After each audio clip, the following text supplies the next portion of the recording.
Hello बच्चों, let's read this question. The question says let two non-collinear unit vectors a cap and b cap form an acute angle. A point P moves so that at any time t, the position vector OP, where O is the origin, is given by a cap cos t plus b cap sin t.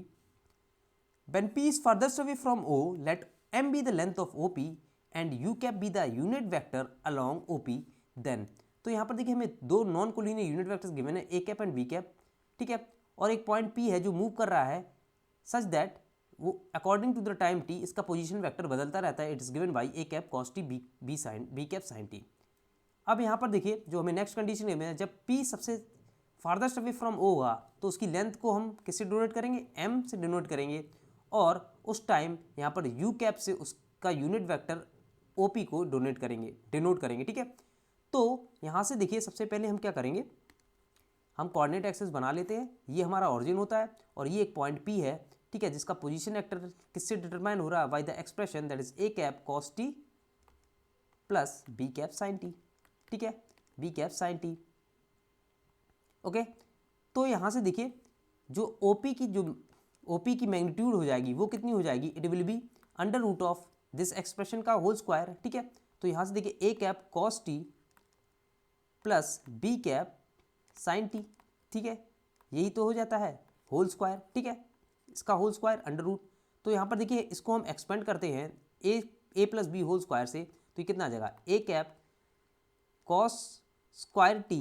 तो यहाँ से देखिए a cap whole square आ जाएगा तो a cap dot a cap आ जाएगा plus यहाँ पर देखिए कितना आ जाएगा b cap dot b cap, okay, b cap dot b cap, और यहाँ पर कितना आ जाएगा, so it will be a cap into dot A की इंटू ए कैप होगा, ठीक है, और ये b cap into b cap sine square t हो जाएगा और plus 2 times of a cap dot b cap आएगा, ठीक है, into cos t sine t, ठीक है, कॉस टी साइन टी. तो यहाँ से देखिए ये डॉट प्रोडक्ट है और यहाँ पर ये देखिए मल्टीप्लिकेशन है, ठीक है. तो यहाँ पर डॉट प्रोडक्ट होता है, ये मल्टीप्लिकेशन होता है, तो ये कितना आ जाएगा, देखिए a cap into a cap. देखिए ए कैप की वैल्यू कितनी है, ए कैप की वैल्यू यहाँ पर देखिए it is a unit vector, तो यहाँ से इसकी मैग्नीट्यूड क्या हो जाएगी, 1 हो जाएगी. तो ये आ जाएगा कॉस स्क्वायर टी प्लस यहाँ पर देखिए ये है b cap into b cap, यहाँ पर देखिए 1 हो जाएगी, साइन स्क्वायर टी हो जाएगी, और प्लस तो 2 इंटू यहाँ पर डॉट प्रोडक्ट है तो डॉट प्रोडक्ट सेम रहेगा, that is a cap dot product with b cap, और ये देखिए यहाँ पर sine t into cos t हो जाएगा, ठीक है, sine t into cos t हो जाएगा. अब यहाँ देखिए sine square t plus cos square t कितना होता है, 1 होता है, तो ये 1 आ जाएगा, और ये आ जाएगा देखिए sine t cos t into 2, वो किसके इक्वल होता है, that is sine two t, तो ये a cap dot b cap sine two t आ जाएगा, ठीक है. सो ये हमारी देखिए length distance from origin at point p यहाँ पर आ जाती है, ठीक है, this given by o p magnitude.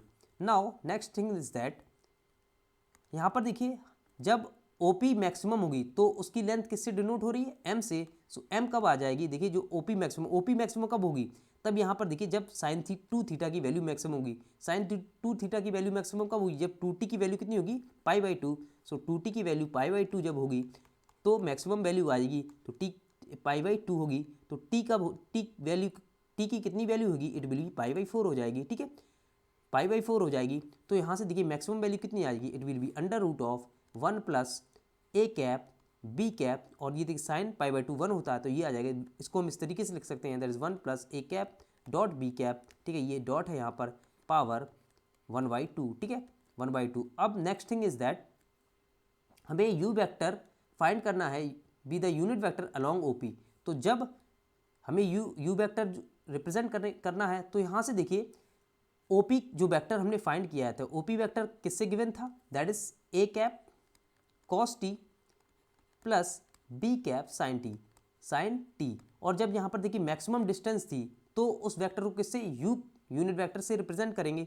तो कब आ रहा है या time is equal to pi by 4 पर ये देखिए ओपी वेक्टर मैक्सिमम आ रहा है, ठीक है, ओपी वेक्टर की लेंथ मैक्सिमम आ रही है, तो ओपी वेक्टर उस समय क्या आएगा, उस समय यहाँ पर देखिए आएगा at t is equal to pi by 4 पर वो वेक्टर आएगा, तो उसको हम रिप्रेजेंट करेंगे यू कैप. तो यू कैप हमारा कितना आ जाएगा, देखिए यहाँ पर टी की वैल्यू पाई बाई 4 यहाँ पुट करते हैं, तो ये a cap cos pi by 4 कितना होता है 1/√2, तो ये 1/√2 हो जाएगा, और ये बी कैप भी ये कितना हो जाएगा 1/√2 हो जाएगा, ठीक है. तो इसको हम लिख सकते हैं a cap plus b cap by √2 लिख सकते हैं, a cap plus b cap by √2 लिख सकते हैं।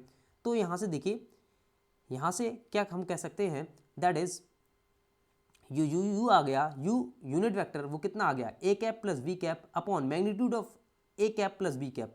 तो देखिए magnitude of a cap plus b cap वो कितना होता है, इट विल बी, देखिए √2 के इक्वल होता है। तो इस तरीके से हम इसको भी लिख सकते हैं, a cap plus b cap that is magnitude of a cap plus b cap, ठीक है, इसको हम इस तरीके से लिख सकते हैं।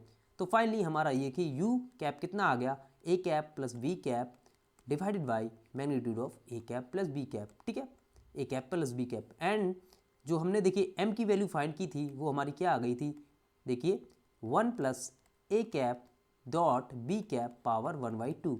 सो from the option which option is correct, we can see that is option A is correct. So we can mark the correct option as that is option A, that is u cap is equal to a cap plus b cap upon magnitude of a cap plus b cap, and m is equal to 1 plus a cap dot b cap power half.